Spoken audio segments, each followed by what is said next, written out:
This is astonishing news. Zero Hedge Tyler Dern reports the weakening of Earth's magnetic field has greatly accelerated. Authored by Michael Snyder via the Economic Collapse blog. Earth's magnetic field is getting significantly weaker. That's bad news. The magnetic North Pole is shifting at an accelerating pace. Well, we know that. It's about 34 miles a year. It is shifting from the northern area of Canada towards Siberia.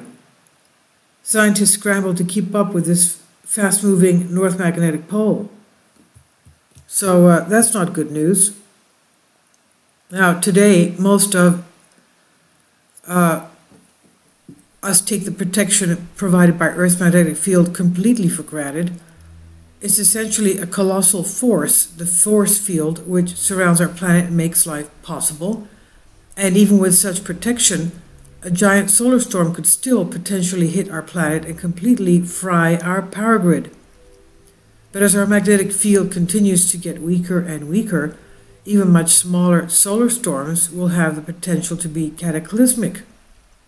And once the magnetic field gets weak enough, we'll be able to face much bigger problems. As you'll see below, if enough solar radiation starts reaching our planet, none of us will survive. That's the truth of it.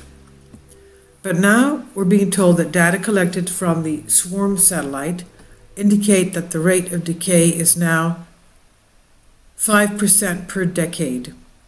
It's well established that in modern times, the axial dipole component of Earth's main magnetic field is decreasing by approximately 5% per century. Recently, scientists using the Swarm satellite announced that their data indicate a decay rate 10 times faster, or 5% per decade. Now, as I want to say this now before I forget, I usually put up space weather updates. We put one up yesterday, and that was astonishing because of the fact that they have a new measurement having to do with radiation, the exposure to radiation that we have when we're flying. Of course, the more hours you fly, the more radiation you get. You usually get a lot, of course, if it's about 2 hours or more. And what stuck in my mind is that in the past 10 years or so, 15 years or so, the radiation has increased 18%. So if you were flying, let's say in 2004 as compared to today, you'd be having 18% more radiation in the same altitude you would have been flying 10, 15 years ago. That's astonishing. It's because of the fact that, obviously, we're having as it says, 5% per decade. So in 20 years, it's 10%. But this thing here in 15 years said it was 18% of more radiation. Oh, that's terrible.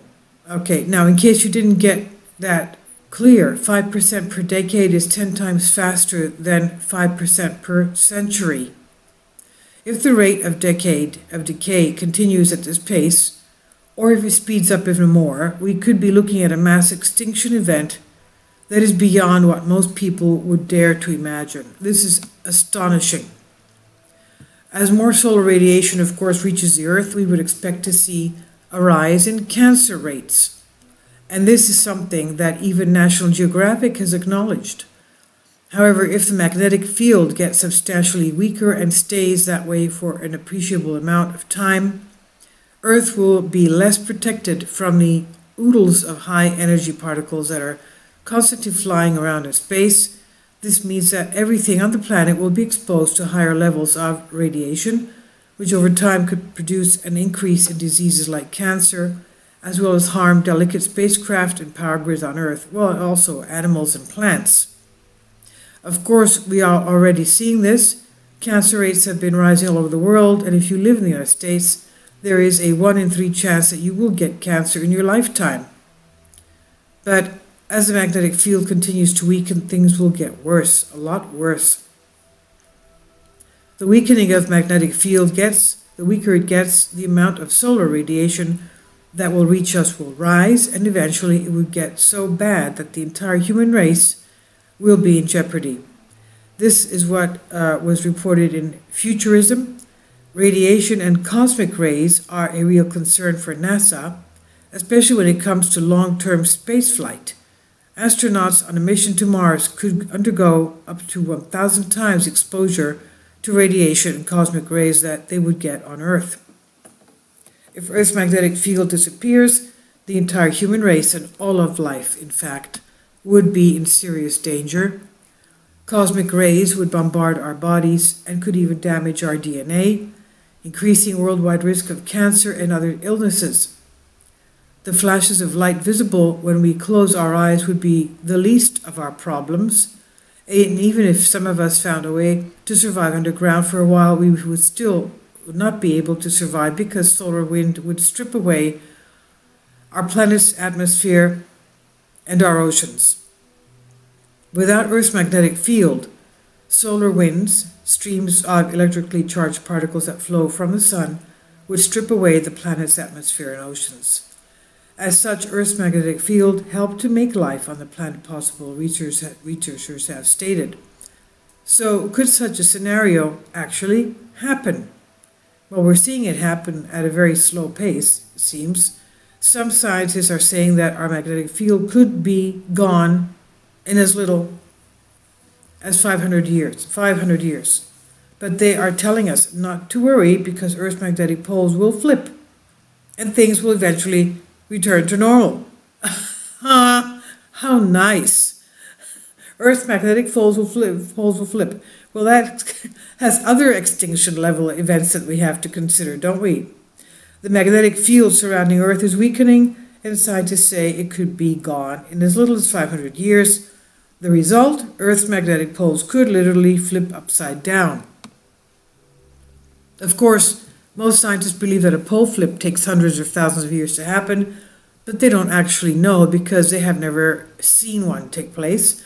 They also believe that we would potentially be facing trillions of dollars in damage to our power grid and electrical infrastructure because the magnetic field would be so weak during a flip.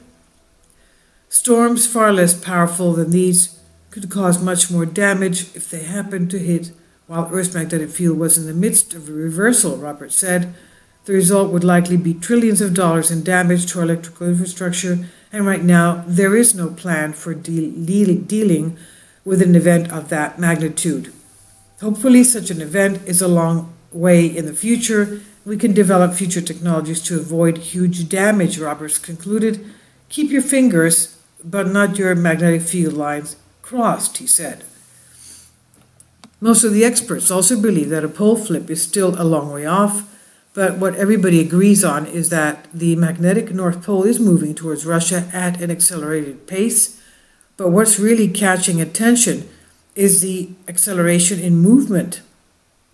Around the mid-1990s, the pole suddenly sped up its movement from just over 9 miles a year, that's 15 kilometers a year, to 34 miles, that's 55 kilometers annually.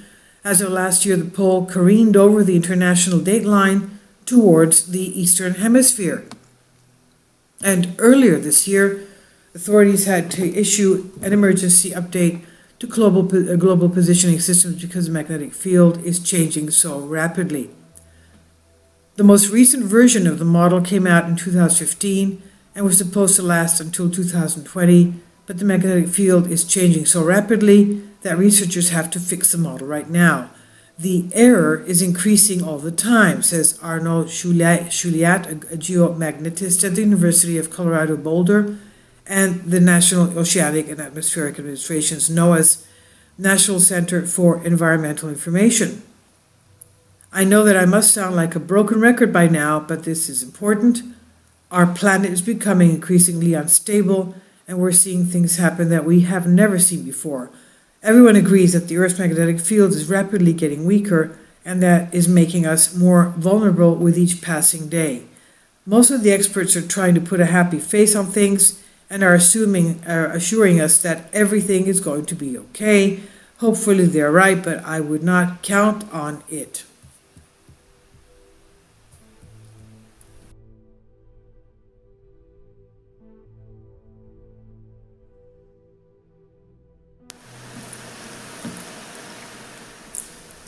If you'd like to join me on my Patreon account, you will hear content not covered by mainstream media.